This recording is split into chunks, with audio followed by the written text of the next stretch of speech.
आज के वीडियो में हम एक बार फिर से क्लास 11th के फिजिक्स का वेक्टर्स का टॉपिक लेकर आए हैं।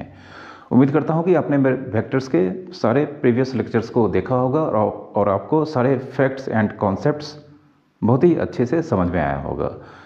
आज के इस लेक्चर में हम एक बार फिर से वेक्टर्स के रिजल्टेंट्स के कुछ और स्पेशल केसेस के बारे में आपको यहाँ पर बताएंगे और साथ ही साथ हम वेक्टर्स के पॉलीगन लॉ ऑफ एडिशंस के बारे में भी हम इस लेक्चर्स के अंदर आपको डिस्क्राइब करके बताएंगे और कुछ बहुत ही बेहतरीन एग्जाम्पल्स या न्यूमेरिकल्स हम आपको इस लेक्चर्स के अंदर बताएंगे जो न केवल एक एग्जाम्पल्स को रिप्रेजेंट करते हैं बल्कि यह भी एक स्पेशल केसेस की तरह ही आप इसे लेकर आगे बढ़ेंगे।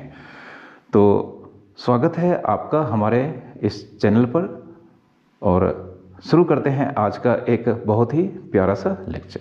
तो अब तक हमने आपको यह पढ़ाया है कि अगर हम मान लेते हैं कि एक वेक्टर C जो कि vector A and vector B का वेक्टर सम है या vector C vector A and vector B का रिजल्टेंट है, ठीक है। एंड अगर हम मान लेते हैं यहाँ पे theta angle between vector A and vector B अगर है तो हम इस केस में जानते हैं इस रिजल्टेंट का मैग्नीट्यूड, ठीक है। रिजल्टेंट का मैग्नीट्यूड मतलब C से रिप्रेजेंट करते हैं और इसका सिंबल होता है C को हम वेक्टर C को मॉडुलस के अंडर रखते हैं। तो इसका हमने डेरिवेशन किया था लास्ट लेक्चर में कि a square plus B square plus twice AB cos theta और इसका स्क्वायर रूट, ठीक है। हमने आपको यह बताया था, ठीक है।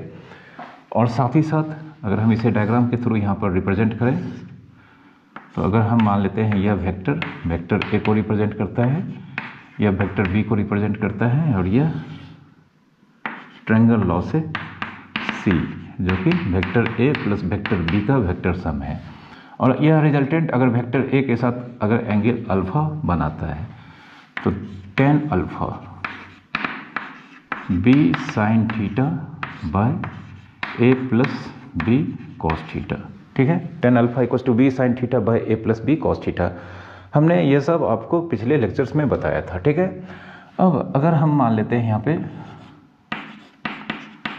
अगर मान लेते हैं D एक वेक्टर है जो कि vector A plus vector minus B के रिजल्टेंट को रिप्रेजेंट करता है। डेट इज अगर यहाँ पे vector D vector A minus vector B मतलब vector A and vector B के डिफरेंस को रिप्रेजेंट करता है। तो इस रिजल्टेंट का मैग्नीट्यूड और डायरेक्शन जिस तरह से हमने यहाँ पर ऑब्टेन किया था तो इसका भी मैग्नीट्यूड एंड डायरेक्शंस के क्या एक्सप्रेशंस होंगे यह मैं आपको यहाँ पर बताने जा रहा हूँ, ठीक है। तो इसी फिगर में हम यहाँ पर मान लेते हैं इसे हम एक्सटेंड कर देते हैं इस ओर, ठीक है। इसे यहाँ तक एक्सटेंड करते हैं और हम मान लेते हैं कि यह लेंथ और यह लेंथ आपस में इक्वल है। लेकिन अगर हम इसमें इस तरह से एरो हेड लगाते हैं तो अब यहाँ पर आपको दिखाई पड़ रहा होगा कि यह वेक्टर B है तो यह वेक्टर माइनस B होगा, मतलब यह माइनस वेक्टर B को रिप्रेजेंट करेगा। तो इस ट्रायंगल को अगर हम कंप्लीट करते हैं, नीचे वाले ट्रायंगल को अगर हम कंप्लीट करते हैं तो यह साइड वेक्टर D को रिप्रेजेंट करेगा, वेक्टर D जो कि vector A and vector B का डिफरेंस का रिजल्टेंट होगा, ठीक है। Vector A and vector B के डिफरेंस का रिजल्टेंट होगा, ठीक है। इस डायग्राम से आपको यहाँ पर क्लियर है। अब इसे अगर हम आगे बढ़ाते हैं इस लेंथ के बराबर अगर हम इसे एक्सटेंड करते हैं इस तरह से, ठीक है, यह और यह इक्वल है तो यह वेक्टर A है। अगर यह वेक्टर A है तो इसमें भी हमने एरो हेड लगाया है, यहाँ से यहाँ तक और यहाँ से यहाँ तक का लेंथ आपस में इक्वल है तो यह वेक्टर A है। तो जानते हैं फ्री वेक्टर होता है, जो भी वेक्टर हम लोग यहाँ पर स्टडी करेंगे वो फ्री वेक्टर का एग्जाम्पल को रिप्रेजेंट करता है, तो यह भी वेक्टर A ही होगा। अब यहाँ पर देख सकते हैं vector A and vector B के इनिशियल पॉइंट यहाँ पर सेम प्लेस पे हैं तो इन दोनों के बीच का एंगल यह हमने यहाँ पर एज्यूम किया था थीटा। तो vector A and vector B के बीच का एंगल तभी डिफाइंड होता है जब दोनों के इनिशियल पॉइंट सेम प्लेस पे लाई करते हैं। तो यहाँ पर vector A and vector B के बीच का एंगल थीटा है। अब यहाँ पे एक क्वेश्चन अराइज होता है कि अगर vector A and vector B के बीच की एंगल अगर थीटा है तो vector A and vector minus B के बीच का एंगल कितना होगा। तो हम जानते हैं यह एंगल प्लस यह एंगल 180 डिग्री होता है। तो यह angle vector A and vector minus B के बीच का एंगल यह 180 डिग्री माइनस थीटा होगा। तो हमारे पास कंक्लूजन है कि angle between vector A and vector B अगर थीटा होगा तो then angle between vector A and minus vector B 180 degree minus theta होगा। ठीक है, इसे आपको याद रखना है कि vector A and vector B के बीच का एंगल अगर थीटा होगा तो vector A and vector minus B के बीच का एंगल 180 डिग्री माइनस थीटा होगा। ठीक है, तो अब हमें यहाँ पर vector A and vector minus B का रिजल्टेंट जो कि वेक्टर डी है इसका मैग्नीट्यूड निकालना है। तो इसी फॉर्मूला को हम यहाँ पर अप्लाई करेंगे। तो देयरफॉर डी मतलब वेक्टर डी का मैग्नीट्यूड यह हो जाएगा जिस दो वेक्टर का यहाँ पर रिजल्टेंट है उसके मैग्नीट्यूड का स्क्वायर। ठीक है, तो ए स्क्वायर माइनस बी का और प्लस बी का मतलब माइनस बी वेक्टर और बी वेक्टर दोनों का जानते हैं मैग्नीट्यूड सेम होगा, डायरेक्शन अपोजिट होता है। तो दूसरा वेक्टर माइनस बी का मैग्नीट्यूड बी स्क्वायर और प्लस ट्वाइस वेक्टर ए का मैग्नीट्यूड इंटू वेक्टर बी का मैग्नीट्यूड इंटू कॉस दोनों vector A and minus B के बीच का एंगल जो कि यहाँ पे कॉस 180 डिग्री माइनस थीटा है। ठीक है, तो इसे हम मिटाते हैं यहाँ पे। तो अब यह हो जाएगा 2ab into cos 180 degree minus theta. अब कॉस 180 डिग्री माइनस थीटा जानते हैं माइनस कॉस थीटा होता है। ठीक है, तो यह हो जाएगा A square plus B square minus 2ab cos theta. ठीक है, यह डी का यहाँ पर हमें मैग्नीट्यूड मिल गया। ठीक है, यहाँ पे आपको पता होना चाहिए कि cos 180 degree minus theta minus cos theta होता है जिसे हमने यहाँ पर अप्लाई किया है। ठीक है, मतलब दो वेक्टर का difference vector A and vector B का डिफरेंस अगर वेक्टर डी है तो इसका मैग्नीट्यूड वेक्टर ए का मैग्नीट्यूड का स्क्वायर प्लस वेक्टर बी का मैग्नीट्यूड का square minus twice vector A का मैग्नीट्यूड इंटू वेक्टर बी का मैग्नीट्यूड इंटू कॉस थीटा। यहाँ पे यह थीटा जो है यह दोनों vector A and vector B के बीच के एंगल को रिप्रेजेंट करता है। ठीक है, अब इन दोनों फार्मूला में से किसी को भी लेकर चल सकते हैं। ठीक है, अब अगर हम यह मान लेते हैं कि यह वेक्टर डी वेक्टर ए के साथ बीटा एंगल यहाँ पर फॉर्म करता है, यह एंगल बीटा है। ठीक है, तो टेन बीटा, तो टेन बीटा जिस तरह से हमने यहाँ पे टेन अल्फा निकाला था देयरफॉर टेन बीटा बी। ठीक है, वेक्टर बी, तो बी मतलब वेक्टर बी का मैग्नीट्यूड, तो यहाँ पे बीटा इस एंगल के लिए वेक्टर जैसे अल्फा के लिए वेक्टर बी था तो यहाँ पे बीटा के लिए माइनस बी होगा, तो इसका मैग्नीट्यूड बी साइन। ठीक है, तो साइन यहाँ पर अब हम क्या करेंगे vector A and vector minus B के बीच का एंगल जो है वह यूज़ करेंगे, क्योंकि यहाँ पे vector A and vector minus B के बीच का रिजल्टेंट था यह। तो यहाँ पे sine 180 degree minus theta by A plus B cos 180 degree minus theta. ठीक है, इसे ही यहाँ पर यूज़ करेंगे। तो यहाँ पे टेन बीटा यह B sine 180 degree minus theta sine theta होता है ए, और यहाँ पे कॉस 180 डिग्री माइनस थीटा फिर से माइनस कॉस थीटा, तो यहाँ पे minus B cos theta.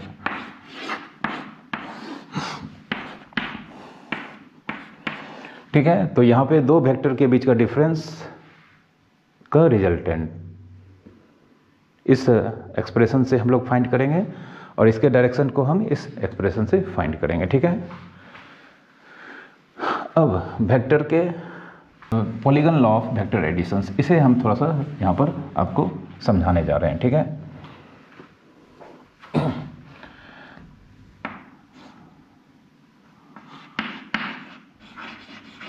Polygon law of vectors addition.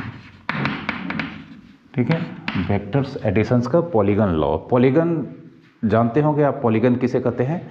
Polygon मतलब 3 और मोर देन 3 लाइन सेगमेंट से बने हुए किसी भी क्लोज्ड फिगर को पॉलीगन कहा जाता है। ठीक है, 3 और मोर देन 3 लाइन सेगमेंट से बना हुआ कोई भी क्लोज्ड रीजन या फिगर पॉलीगन कहलाता है। तो सबसे जो सिंपलेस्ट पॉलीगन होता है वो ट्रायंगल होता है, जो कि 3 साइड्स का बना होगा। उसके ऊपर 4 साइड 5 साइड का बना हो सकता है, 6 7 कुछ भी हो सकता है। ठीक है, तो यहाँ पे polygon law of vector additions, तो इसमें हम क्या करेंगे कि 3 या 3 से अधिक वेक्टर्स को हम इस लॉ से ऐड करेंगे। तो जैसे हम मान लेते हैं, एक डायग्राम से आपको समझाते हैं कि यह वेक्टर ए है। ठीक है, यह वेक्टर फिर मान लेते हैं यह वेक्टर बी है, और यह वेक्टर हम मान लेते हैं सी है। यह वेक्टर सी है, हमारे पास यह 3 वेक्टर है। अब इन तीनों वेक्टर को हमें polygon law of vector addition से यहाँ पर इसके रिजल्टेंट को निकालना है। इन तीनों को सबसे पहले हम रीअरेंज करते हैं। ठीक है, तो सबसे पहले ए को रीड्रॉ करते हैं इस तरह से। यह हमारा वेक्टर ए, और इसे जानते हैं इस तरह से रखना है कि इसका टर्मिनल पॉइंट इसके इनिशियल पॉइंट पे आना चाहिए। ठीक है, या इसका इनिशियल पॉइंट इसके टर्मिनल पॉइंट पे आना चाहिए। तो इसे हम क्या करते हैं, इसे यहाँ ड्रॉ करते हैं। ठीक है, यह वेक्टर बी। ठीक है, इस तरह से हमको इसको इन तीनों वेक्टर को इस तरह से एंड टू एंड ऐड करना है कि हर पॉइंट पे, मतलब हर जंक्शन पे एक वेक्टर का टर्मिनल पॉइंट और दूसरे का इनिशियल पॉइंट कोइंसाइड होना चाहिए। ठीक है, अब हम सी को ऑटोमेटिकली यहाँ पे रखेंगे। ठीक है, आप देख सकते हैं यह दोनों सेम लेंथ के हैं और करीब करीब पैरेलल लग रहे हैं। तो यहाँ पर भी वेक्टर ए का टर्मिनल पॉइंट वेक्टर सी का इनिशियल पॉइंट कोइंसाइड हो गया। अब इन तीनों वेक्टर को हमने इस तरह से रीजॉइन किया है या रीएडजस्ट किया है कि इसमें से हर 2 वेक्टर का initial point and terminal point coincide होना चाहिए, जो कि यहाँ पे फिगर में दिखाई पड़ रहा है। अब इसके बाद हम डायरेक्ट एक पॉलीगन को, मतलब जो फर्स्ट वेक्टर जिसका इनिशियल पॉइंट खाली पड़ा है, देख सकते हैं आप बी का इनिशियल पॉइंट खाली पड़ा है, और दूसरे वेक्टर का किसी न किसी एक वेक्टर का टर्मिनल पॉइंट खाली पड़ा होगा। तो यहाँ पर फिगर में वेक्टर सी का टर्मिनल पॉइंट खाली पड़ा है। अब इन दोनों को हम एक स्ट्रेट लाइन सेगमेंट से ज्वाइन कर देते हैं। ठीक है, इसे हमने ज्वाइन कर दिया। ठीक है, अब मतलब यह जो यहाँ पर इस पॉलीगन का जो चौथा साइड है, इसे वेक्टर में कन्वर्ट करना है इस तरह से कि इसका साइकिल, मतलब सेंस ऑफ इसका रोटेशन, इन तीनों वेक्टर्स के सेंस ऑफ रोटेशंस के अपोजिट होना चाहिए। तो यह तीनों का देख रहे हैं इस तरह से, इन तीनों का सेंस ऑफ रोटेशन इस तरह से गया है, इस तरह से गया है, मतलब यह रोटेशन है। यह रोटेशन आप जानते हैं क्लॉकवाइज है, तो इसे हमें यहाँ पे एरो देंगे तो यह एंटी क्लॉकवाइज हो जाएगा। ठीक है, अब इसका एक नाम दे देते हैं डी। तो यह जो हम इस 4th साइड को हमने वेक्टर में कन्वर्ट किया है, यह इन तीनों वेक्टर का वेक्टर सम को रिप्रेजेंट करेगा। यहाँ पे vector A plus vector B plus vector C. ठीक है, यह vector D vector A vector B and vector C के रिजल्टेंट को रिप्रेजेंट करेगा। तो यह पॉलीगन का एडिशन, पॉलीगन का वेक्टर एडिशंस का रूल्स है। इसमें मिनिमम आप 3 वेक्टर को या 3 से अधिक वेक्टर को ऐड कर सकते हैं। ठीक है, आपको बस करना क्या है कि सारे वेक्टर्स को इस तरह से रीएडजस्ट करना है कि हर 2 वेक्टर का initial and terminal point coincide होना चाहिए, और लास्ट में जब ये सारे एक दूसरे से ज्वाइन हो जाएंगे तो लास्ट में किसी एक वेक्टर का जो इनिशियल पॉइंट खाली पड़ा होगा और जो दूसरा वेक्टर का टर्मिनल पॉइंट खाली पड़ा होगा उसे हम कनेक्ट कर देते हैं, और वह लाइन सेगमेंट फिर से हम वेक्टर में उसे कन्वर्ट करेंगे, जिसका साइक्लिक ऑर्डर, मतलब इसका साइक्लिक सेंस ऑफ रोटेशन सारे जो वेक्टर्स हैं उसके अपोजिट होना चाहिए, और वही लास्ट में जो हम वेक्टर ऑब्टेंड होगा वो सारे वेक्टर्स के वेक्टर सम कहलाएंगे। ठीक है, एक एग्जांपल और देख सकते हैं आप यहाँ पे, जैसे मान लेते हैं यह एक, ठीक है, यह मान लेते हैं यहाँ पे कुछ वेक्टर्स हैं, यह मान लेते हैं वेक्टर ए है, यह वेक्टर बी है, यह वेक्टर सी है, ये वेक्टर डी है और यह वेक्टर ई है। यहाँ ऑलरेडी ये सारे वेक्टर्स कहीं पर होंगे और इसे यहाँ पर कनेक्ट कर दिया गया है एक दूसरे से इस तरह से कि हर दो वेक्टर का इनिशियल एंड टर्मिनल पॉइंट यहाँ पर, मतलब जो भी एक दो वेक्टर यहाँ पर रीअरेंज किया गया है तो किसी एक वेक्टर का इनिशियल दूसरे का टर्मिनल पॉइंट यहाँ पर कोइंसाइड है। देख सकते हैं, एक का टर्मिनल बी का इनिशियल, फिर बी का टर्मिनल सी का इनिशियल। ठीक है, तो इस तरह से ये सारे वेक्टर्स को इस तरह से रीड्रॉ किया गया है कि लग रहा है यह एक लास्ट में पॉलीगन को फॉर्म करेगा। तो यहाँ पर अब अगर हम इसे कनेक्ट कर देते हैं तो यह एक पॉलीगन को फॉर्म कर रहा है जिसमें 1 2 3 4 5 6 साइड्स मतलब हेक्सागन को रिप्रेजेंट करते हैं। अब इन 2 3 4 5 इन 5 वेक्टर्स का साइकिल आप देख सकते हैं एंटी क्लॉकवाइज है, तो यह लास्ट साइड को हमें वेक्टर में कन्वर्ट करना है तो इसका सेंस ऑफ रोटेशन क्लॉकवाइज होना चाहिए। ठीक है, तो यह अगर हम इस वेक्टर को हम मान लेते हैं जी। ठीक है, तो जी यहाँ पर वेक्टर ए, मतलब ये 1 2 3 4 5 इन पांचों वेक्टर का वेक्टर सम होगा। Vector A plus vector B plus vector C plus vector D plus vector E. किस तरह से होगा आपको दिखा देते हैं। अगर हम इसे कनेक्ट कर देते हैं और यहाँ पे एरो लगाते हैं तो लगा देते हैं तो देख सकते हैं इस ट्रायंगल में ये वेक्टर प्लस ये वेक्टर होगा। मतलब इस वेक्टर को हम लिख सकते हैं vector A plus vector B. फिर अगर हम इसे कनेक्ट कर देते हैं और यहाँ एरो दे देते हैं तो ट्रायंगल लॉ से इस ट्रायंगल में ये वेक्टर प्लस ये वेक्टर होगा। तो इस वेक्टर को अब हम लिख सकते हैं this vector plus this vector, मतलब vector A plus vector B plus vector C. फिर अगर हम इसे कनेक्ट कर देते हैं और यहाँ एरो दे देते हैं इस ट्रायंगल में ये वेक्टर प्लस ये वेक्टर होगा। तो ये वेक्टर को हम लिख सकते हैं vector A plus B plus C plus D. ठीक है, इसे हम लिख सकते हैं vector A plus vector B plus vector C plus vector D. अब लास्ट में हमारे पास अल्टीमेटली जानते हैं इस ट्रायंगल में जिसे हमने यहाँ पर ड्रॉ किया था, तो ये वेक्टर प्लस ये वेक्टर होगा। मतलब vector G vector A plus B plus C plus D plus E. ठीक है, तो यह पॉलीगन के एडिशंस के वेक्टर्स के रूल्स है, आप अच्छी तरह से समझ चुके होंगे। अब एक फैक्ट्स मैं यहाँ पे आपको और बताना चाहता हूँ। वो फैक्ट्स यह है कि अगर मान लेते हैं कोई पॉलीगन है इस तरह से, या कोई पॉलीगन है A B C D E और ये पॉलीगन के सारे साइड्स वेक्टर्स को रिप्रेजेंट करते हैं। ये पॉलीगन के सारे साइड्स वेक्टर्स को रिप्रेजेंट करते हैं और ये सारे वेक्टर्स के साइक्लिक ऑर्डर एक जैसे हैं। आप देख सकते हैं यह वेक्टर ए, यह वेक्टर बी, यह vector C, vector D, vector E. तो यहाँ पे ये सारे वेक्टर्स के साइक्लिक ऑर्डर जो कि यहाँ पे एंटी क्लॉकवाइज हैं।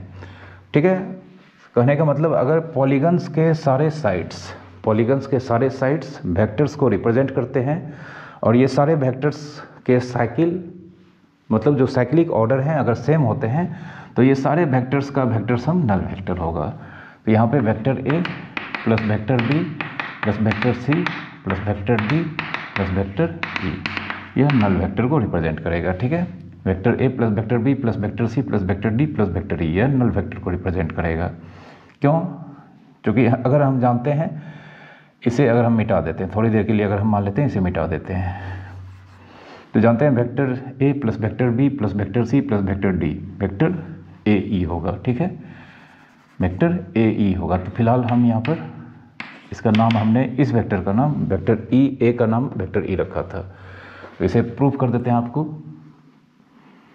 Vector A plus vector B plus vector C plus vector D, यह वेक्टर ए ई को रिप्रेजेंट करेगा, वेक्टर ए ई। अब इस ए ई को इधर लाते हैं और हम देख सकते हैं फिगर में, यहाँ पे हियर फिगर में आपको दिखाई पड़ रहा होगा वेक्टर ई ए, वेक्टर ई ए जिसका नाम वेक्टर ई है, तो माइनस वेक्टर ई ए, माइनस वेक्टर ई ए को माइनस ई लिखेंगे और माइनस वेक्टर ई ए को जानते हैं वेक्टर ए ई लिख सकते हैं। माइनस वेक्टर ई ए को ए ई वेक्टर लिख सकते हैं, तो यह माइनस ई को रिप्रेजेंट करेगा। ठीक है, तो यहाँ पर ए ई को अब हटा के हम माइनस ई लिखेंगे। Vector A plus vector B plus vector C plus vector D minus E. ठीक है, अब यहाँ पर अगर हम जीरो वेक्टर ऐड कर दें तो कोई फर्क नहीं पड़ता है, क्योंकि किसी भी वेक्टर में जीरो वेक्टर अगर ऐड हो या सब्ट्रैक्ट हो तो उसके वैल्यू या किसी भी तरह के फैक्टर पे कोई भी इफेक्ट नहीं पड़ता है। किसी भी वेक्टर में अगर हम नल वेक्टर ऐड करें या सब्ट्रैक्ट करें तो उस पर कोई भी किसी भी तरह का इफेक्ट नहीं पड़ता है। मैंने आपको वेक्टर्स के एडिशंस के प्रॉपर्टीज में ये पढ़ाया है। ठीक है, अब माइनस ई अगर इधर आ जाएगा तो vector A plus vector B plus vector C plus vector D plus vector E is equals to null vector. ठीक है, तो ये आपको याद रखना है कि किसी भी पॉलीगन में अगर सारे साइड्स वेक्टर्स को रिप्रेजेंट करते हैं और ये सारे वेक्टर्स अगर एक ही साइकिल में होते हैं तो वो सारे वेक्टर्स के सम नल वेक्टर होंगे। ठीक है, एक क्वेश्चन है हमारे पास कि वेक्टर ए, इसका मैग्नीट्यूड मान लेते हैं 2 यूनिट्स हैं। ठीक है, और वेक्टर बी यह ट्वाइस वेक्टर ए को रिप्रेजेंट करता है, वेक्टर सी यह 5 टाइम्स वेक्टर ए को रिप्रेजेंट करता है। ठीक है, vector B vector twice vector A को रिप्रेजेंट करता है, vector C 5 times vector A को रिप्रेजेंट करता है। ठीक है, तो यहाँ पर पहला क्वेश्चन कहा गया है find the maximum value of find the maximum value of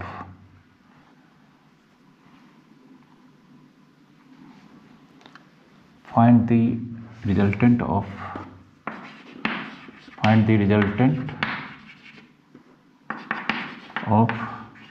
B and C when it has maximum magnitude and दूसरा मिनिमम मैग्नीट्यूड। ठीक है, वेक्टर बी वेक्टर सी दिया गया है, तो हमें इन दोनों का रिजल्टेंट निकालना है दो अलग अलग केसेस में। पहला केस में जब इनके रिजल्टेंट का मैग्नीट्यूड मैक्सिमम होना चाहिए और दूसरा केस में जब इन दोनों के रिजल्टेंट का मैग्नीट्यूड मिनिमम होना चाहिए। ठीक है, तो जानते हैं फॉर अगर हम यहाँ पे मानते हैं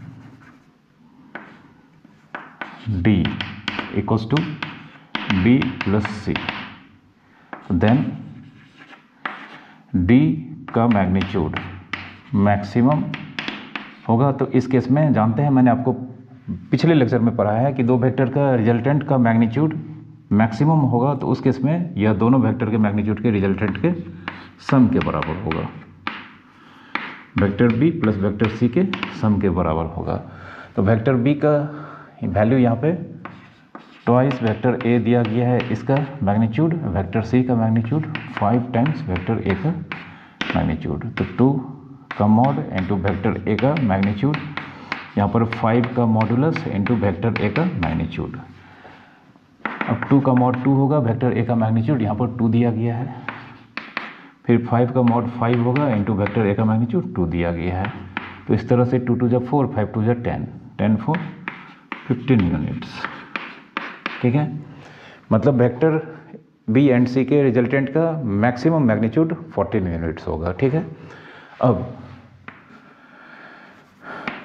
इनके रिजल्टेंट का यहाँ पे मिनिमम मैग्नीट्यूड, तो इन दोनों वेक्टर में से जो रिजल्टेंट जिसका ये मैग्नीट्यूड मैक्सिमम होगा उसमें से हम दूसरे वेक्टर के मैग्नीट्यूड को घटाएंगे, यह इसके इक्वल होता है।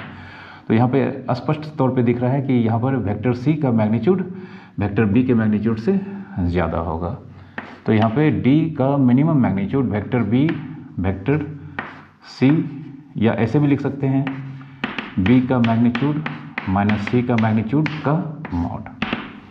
तो बी का मैग्नीट्यूड फिर से ट्वाइस टाइम्स वेक्टर ए का मैग्नीट्यूड 5 टाइम्स वेक्टर ए का मैग्नीट्यूड का मॉडुलस। तो 2 जानते हैं 2 का मॉड इंटू वेक्टर ए का मैग्नीट्यूड माइनस 5 का मॉड इंटू वेक्टर ए का मैग्नीट्यूड का मॉड। तो 2 इंटू वैक्टर ए का मैग्नीट्यूड 2 दिया गया है, 5 इंटू 2, 2 2 जब 4 और -10 मतलब -6 और यह 6 यूनिट्स। ठीक है, तो यहाँ पे इन दोनों के रिजल्टेंट का मिनिमम मैग्नीट्यूड 6 होगा।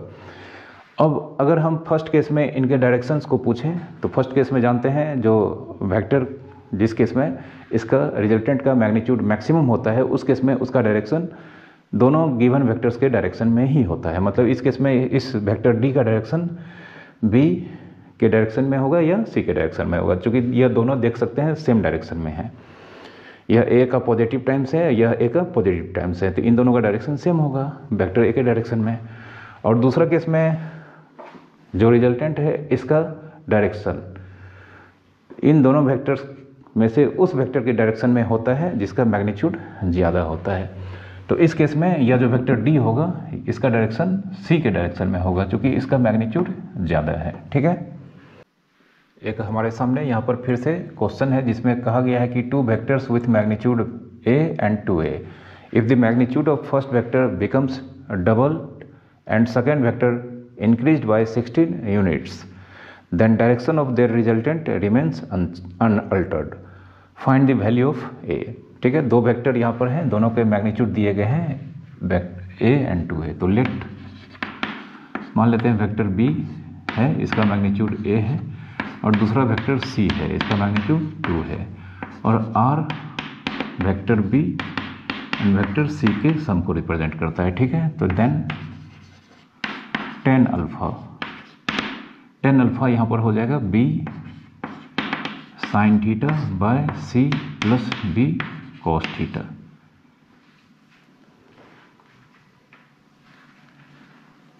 ठीक है, अब यहाँ पर b जो कि वेक्टर b का मैग्नीट्यूड है, यहाँ पर a sign theta bye c vector c का मैग्नीट्यूड है या 2a, अब प्लस b का मैग्नीट्यूड फिर से हम a रखेंगे इनटू कॉस थीटा। तो यहाँ पे tan अल्फा हमारे पास ये कैंसिल हो जाएगा तो हमें sign theta bye 2 plus cos theta ये ऑब्टेंड होगा। ठीक है, अब कहा गया है कि जो फर्स्ट वेक्टर है उसका मैग्नीट्यूड को डबल कर दिया जाता है। ठीक है, तो व्हेन b का मैग्नीट्यूड अब हमें ट्वाइस a और c का मैग्नीट्यूड अब हमें ट्वाइस a प्लस 16 इतना कर दिया जाता है। ठीक है, तो अब जो इन दोनों के रिजल्टेंट हैं इसका भी डायरेक्शन, अब जो इन दोनों के रिजल्टेंट है इसका डायरेक्शन अनअल्टर्ड, मतलब जो पहले डायरेक्शन था रिजल्टेंट का वही डायरेक्शन अब भी है। तो नो अगेन डायरेक्शन अनअल्टर्ड।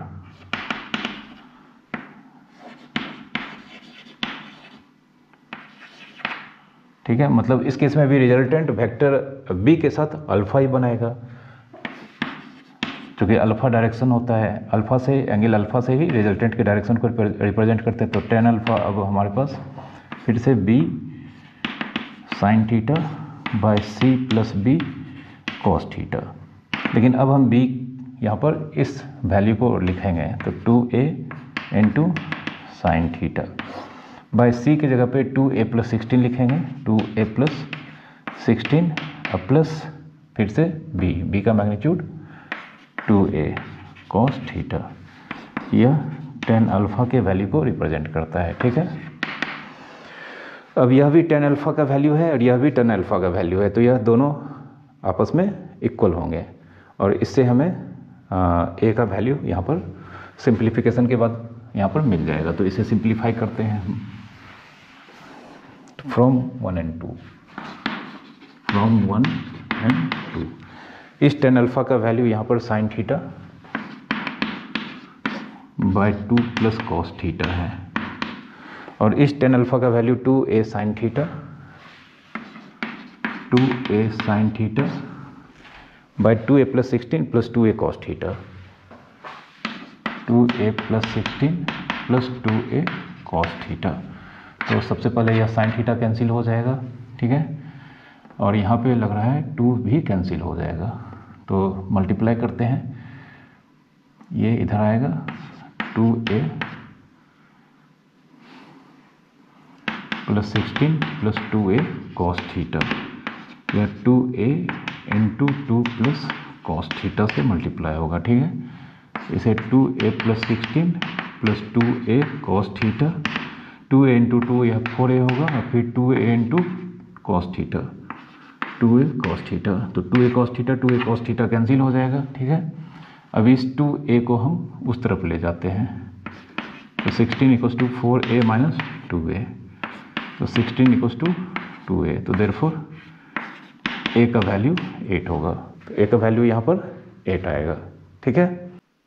हमारे सामने यह एक बहुत ही अच्छा क्वेश्चन है जिसमें vector a and vector b are 2 vectors of equal magnitude and vector c is the resultant of vector a and b and theta is the angle between vector a and b, then find the direction of vector c। मतलब यहाँ पर दो vector a and vector b हैं जिनके magnitude equal है और इनके resultant vector c हैं। तो इस केस में हमें पता करना है कि जो रिजल्टेंट है उसका डायरेक्शन किधर होगा, जबकि दोनों वेक्टर के बीच का एंगल थीटा है, ठीक है। तो यहाँ पे वेक्टर a का मैग्नीट्यूड वेक्टर b के इक्वल है, ठीक है, और c यहाँ पे vector a and vector b का वेक्टर सेम है। तो लेट यहाँ पे मान लेते हैं c makes alpha with vector a, तो tan alpha equals to b sine theta by a plus b cos theta, यह होता है, ठीक है। tan alpha equals to b sine theta by a plus b cos theta होता है। अब चूंकि vector a and vector b के मैग्नीट्यूड इक्वल है, तो हम यहाँ पर वेक्टर b का मैग्नीट्यूड को वेक्टर a के मैग्नीट्यूड में ही, वेक्टर b के मैग्नीट्यूड की जगह पे हम वेक्टर a का मैग्नीट्यूड ही यूज़ करेंगे। तो वेक्टर b की जगह पे हम a लिखेंगे, मतलब वेक्टर b के मैग्नीट्यूड को हम a ही लिखेंगे, sign theta by a plus a cos theta. क्यों? वेक्टर b का मैग्नीट्यूड वेक्टर a है, तो b इक्वल्स टू a होगा, ठीक है। तो यहाँ पे a कैंसिल हो जाएगा, तो ऊपर में हमें साइन थीटा और नीचे 1 प्लस कॉस थीटा, यह tan अल्फा होगा। अब साइन थीटा को हम यहाँ पर tan अल्फा, साइन थीटा को 2 into sine theta by 2 into cos theta by 2 लिख सकते हैं, और 1 प्लस कॉस थीटा क्या होता है आपको पता होगा, cos theta equals to 2 cos square theta by 2 minus 1 होता है, तो 1 प्लस कॉस थीटा को 2 कॉस स्क्वायर थीटा बाई 2 लिख सकते हैं, 2 cos square theta by 2, 2 cancel हो जाएगा, कॉस थीटा बाई 2 इस स्क्वायर को कैंसिल कर देगा, तो tan alpha sine theta by 2 by cos theta by 2, tan alpha tan theta by 2, therefore alpha equals to theta by 2। मतलब जो रिजल्टेंट है यह इन दोनों वेक्टर के जो मतलब एंगल बाइसेक्टर है उसी के डायरेक्शन में होंगे, क्योंकि alpha equals to theta by 2 है। तो कहने का मतलब अगर यह वेक्टर, दोनों वेक्टर यहाँ पर इक्वल मैग्नीट्यूड के हैं, यह दोनों वेक्टर यहाँ पर इक्वल मैग्नीट्यूड के हैं, और इन दोनों के बीच का एंगल अगर थीटा है तो यह c, ठीक है, इन दोनों के बीच का एंगल अगर यहाँ पर यह थीटा है और यह थीटा बाई 2 है, तो यहाँ पर c जो कि vector a and vector b के वेक्टर सम को रिप्रेजेंट करता है, यह vector a and vector b के बीच का जो एंगल है थीटा, यह जो थीटा है आपका यहाँ पे थीटा, इसके बाइसेक्टर, एंगल बाइसेक्टर के डायरेक्शन में होगा, ठीक है। हमने यहाँ पर इसे थीटा बाई 2 लिखा है, alpha equals to theta by 2, ये आपको हमेशा याद रखना है, ठीक है। जैसे इसका एक एग्जांपल, अगर मान लेते हैं वेक्टर a का मैग्नीट्यूड 10 यूनिट्स और वेक्टर b का मैग्नीट्यूड भी 10 यूनिट्स, और c equals to vector a plus vector b है, और थीटा इक्वल्स टू मान लेते हैं यह 60 degree angle between vector a and vector b, ठीक है। वेक्टर ए वेक्टर बी के मैग्नीट्यूड 10 यूनिट्स मतलब सेम है, और C vector A and vector B के रिजल्टेंट को रिप्रेजेंट करता है, और दोनों vector A and vector B के बीच का एंगल 60 डिग्री है। तो यहाँ पर अगर हम आपसे पूछें कि सी का डायरेक्शन, वेक्टर सी का डायरेक्शन किधर होगा, तो इन दोनों के बीच का जो एंगल है 60 डिग्री, उसके एंगल बाइसेक्टर मतलब 30 डिग्री, किसी भी वेक्टर से 30 डिग्री की ओर इसका डायरेक्शन होगा। ठीक है, मतलब वेक्टर ए के साथ यह 30 डिग्री बनाएगा टुवर्ड्स वेक्टर बी, या वेक्टर बी कहने का मतलब अगर ये दोनों वेक्टर हैं, ये वेक्टर ए या वेक्टर बी, और यह 60 डिग्री है, यह 60 डिग्री है, तो जानते हैं यह 30 डिग्री, तो वेक्टर ए के साथ यह 30 डिग्री का एंगल बनाएगा, वेक्टर सी वेक्टर ए के साथ 30 डिग्री का एंगल बनाएगा टुवर्ड्स बी, इस डायरेक्शन में होगा, या वेक्टर बी के साथ भी 30 डिग्री का एंगल बनाएगा टुवर्ड्स ए, इसका डायरेक्शन होगा। ठीक है, इसे हम बिना कैलकुलेट किए फाइंड कर सकते हैं। ठीक है, तो इस रिजल्ट को आपको याद रखना है, यह आगे बहुत सारे चैप्टर्स में अभी न्यूमेरिकल्स को बनाने में यूज होंगे। ठीक है, यह क्वेश्चन हमारे सामने है जिसमें कहा गया है कि the greatest and the least value of resultant of two vectors are 29 units and 5 units respectively. If each vector is increased by 3 units then find the new resultant of the two vectors at right angles to each other. ठीक है, तो यहाँ पे दो vectors के resultants के greatest value and least value यहाँ पर दिए गए हैं। तो यहाँ पर let A and B are the two vectors, यहाँ पे हमने एज्यूम कर लिया, तो यहाँ पे greatest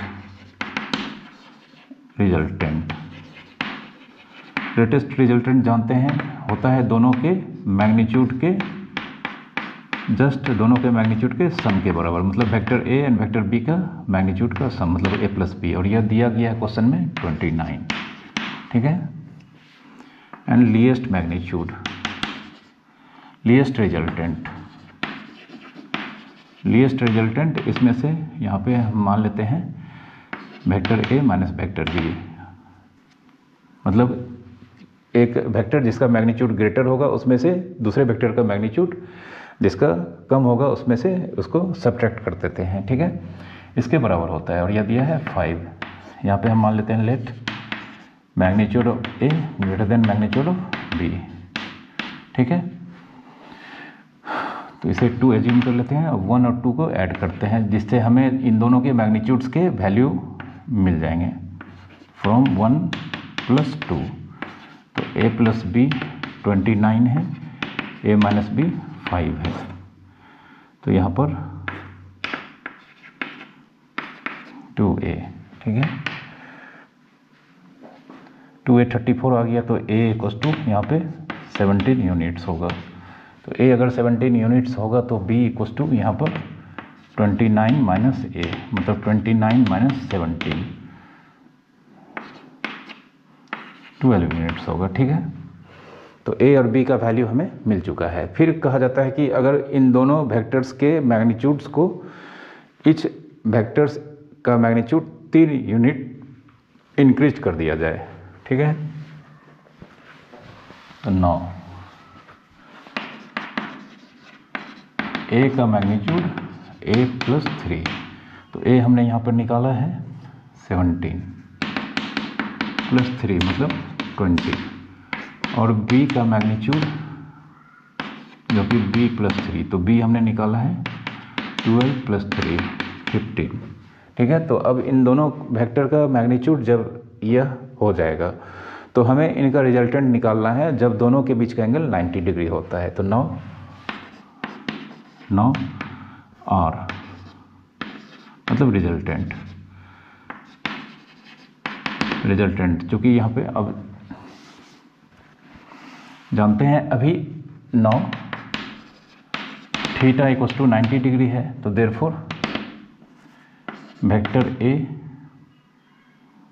plus vector C vector B, इसका मैग्नीट्यूड अब हमारे पास होगा यहाँ पे 20² + 15²।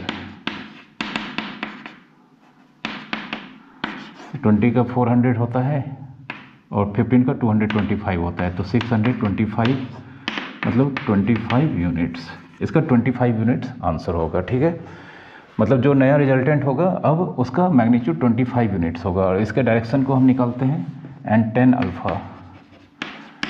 अल्फ़ा इक्वल्स टू हो जाएगा आपका बी का मैग्नीट्यूड बाय ए का मैग्नीट्यूड। तो बी का मैग्नीट्यूड हमारे पास 15 है और ये 20 है। तो अल्फ़ा इक्वल्स टू 10 इनवर्स 3/4, यह इसका आंसर होगा। ठीक है, ये सारे क्वेश्चंस आप ज़रूर खुद से बनाएंगे, क्योंकि अभी वेक्टर्स के और भी जितने लेक्चर्स आएंगे उसमें मैं आपको बहुत ही अच्छे अच्छे क्वेश्चंस को कलेक्ट करके बताऊंगा, और आप इन सारे क्वेश्चंस को खुद से ज़रूर बनाएं। मैं हर एक लेक्चर्स में, चाहे वह मैथ्स का हो चाहे फिजिक्स का हो, यह बार बार आपसे कहता हूं कि जब तक आप खुद से नहीं करेंगे ये सारे काम, तो आपको ये सारे क्वेश्चंस को बनाने में कठिनाइयों का सामना करना पड़ेगा। तो आज का लेक्चर हम यहीं पे समाप्त करते हैं। उम्मीद करता हूं कि आज के लेक्चर्स आप बहुत ही अच्छी तरह से समझ चुके होंगे। आज के लेक्चर्स में मैंने जितने क्वेश्चंस को सॉल्व किया है, आप खुद से इसे ज़रूर बनाएंगे, और साथ ही साथ आप नोट्स तो सारे लेक्चर्स के ज़रूर बना ही रहे होंगे। तो वीडियो अगर पसंद आया हो तो प्लीज़ इसे लाइक कर देना, और चैनल को आप अब तक अगर सब्सक्राइब नहीं किए हैं तो प्लीज़ जाकर चैनल को सब्सक्राइब कर लें। Thank you very much for watching.